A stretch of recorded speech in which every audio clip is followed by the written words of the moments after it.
एक कामयाब इन्वेंटर होने के लिए बहुत ज्यादा अच्छी किस्मत की जरूरत होती है। अगर हम हिस्ट्री में देखें तो हर साल नई नई इन्वेंशंस आती हैं, लेकिन इनमें से कुछ ही हैं जिसने दुनिया का रुख बदला है। बाज़ औक़ात किसी इन्वेंशन का सक्सेसफुल होना लकी पार्ट नहीं, बल्कि इसे सरवाइव करना है। ऐसे बहुत से इन्वेंटर्स हैं जिनकी मौत का सबब कोई और नहीं बल्कि इनकी ही बनाई हुई इन्वेंशन थी। लेकिन अब सवाल ये है कि how their invention failed them. ऐसी क्या वजह थी कि इनकी ही इजाद इनकी मौत का सबब बनी, और इनकी इजाद ने इनको कैसे मारा। दुनिया में ऐसी बहुत सी चीजें मौजूद हैं जिनको बनाने में सालों लग गए, लेकिन कुछ ऐसी भी हैं जिन्हें हम एक्सीडेंटल इन्वेंशंस का नाम देते हैं और इनके बगैर रहने का इंसान तसव्वुर भी नहीं कर सकता। मिसाल के तौर पर मैच स्टिक यानी कि माचिस, जो सन 1800 में इजाद हुई थी जब British pharmacist John walker medicine बना रहे थे। जॉन केमिकल्स को मिक्स करने के लिए वुडन स्टिक्स का इस्तेमाल करते थे। एक दिन काम करते हुए इन्होंने नोट किया कि एक स्टिक पे कोई सब्सटेंस लगा हुआ है। जब इसको उतारने के लिए इन्होंने स्टिक को रगड़ा तो उसको आग लग गई,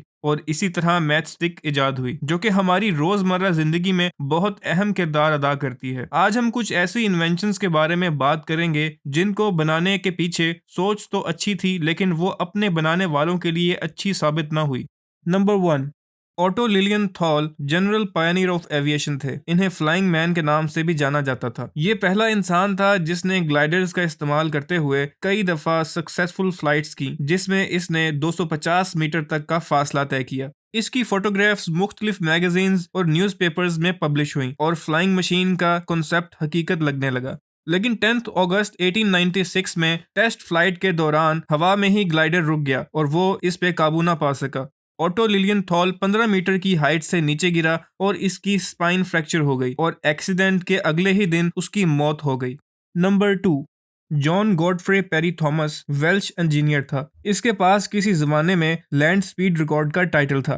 पेरी थॉमस एक मोटर रोइंग ड्राइवर भी था। इन्होंने लैंड स्पीड रिकॉर्ड कायम करने के लिए एक हेवीली मॉडिफाइड कार तैयार की जिसका नाम बॉब्स रखा। अप्रैल 1926 में इन्होंने इस कार का इस्तेमाल करते हुए लैंड स्पीड रिकॉर्ड तोड़ा। गाड़ी की रफ्तार 274 किलोमीटर पर आवर से भी ज्यादा थी। इसके बाद 1927 में, एक साल बाद, ये रिकॉर्ड मैल्कम कैम्पबेल ने तोड़ा।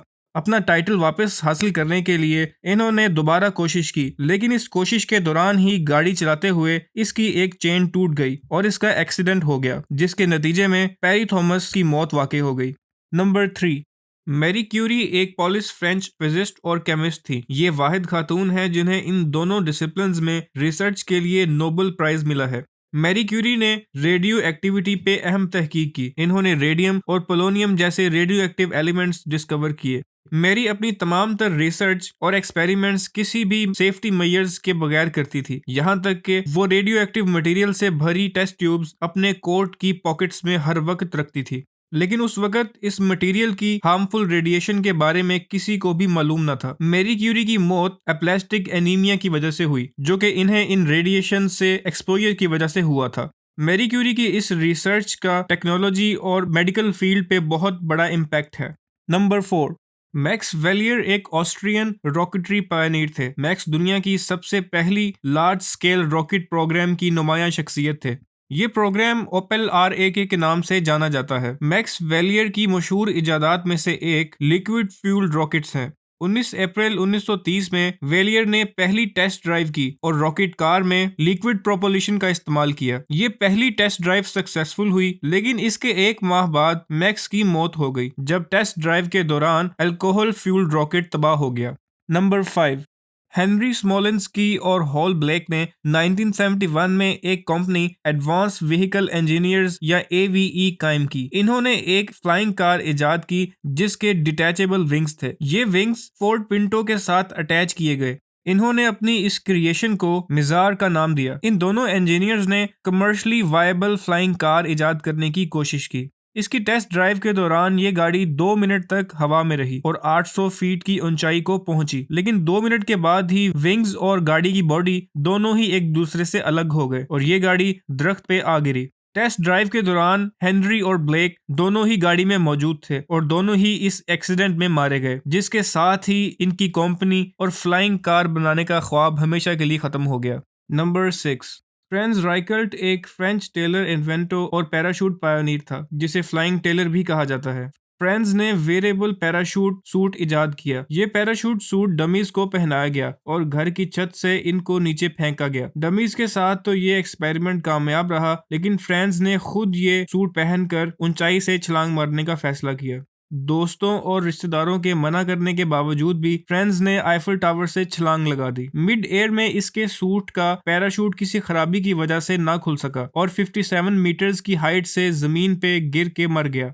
अगले दिन अखबार में इसकी मौत की कहानियां लिखी गईं और इसे रेकलेस इन्वेंटर कहा गया। Number 7, Henry Albert Fleuss diving engineer था जो अपनी invention close circuit oxygen breather की वजह से जाना जाता था। इस इन्वेंशन का कॉन्सेप्ट तो बहुत अच्छा था, लेकिन इसका एक फ्लॉ ये था कि टैंक में कंप्रेस्ड ऑक्सीजन भरी गई थी, जबकि अंडर प्रेशर ये ऑक्सीजन टॉक्सिक हो जाती है। जबकि आज के टैंक्स में भी कंप्रेस्ड एटमॉस्फेरिक एयर होती है जिस पे प्रेशर का कोई असर नहीं होता।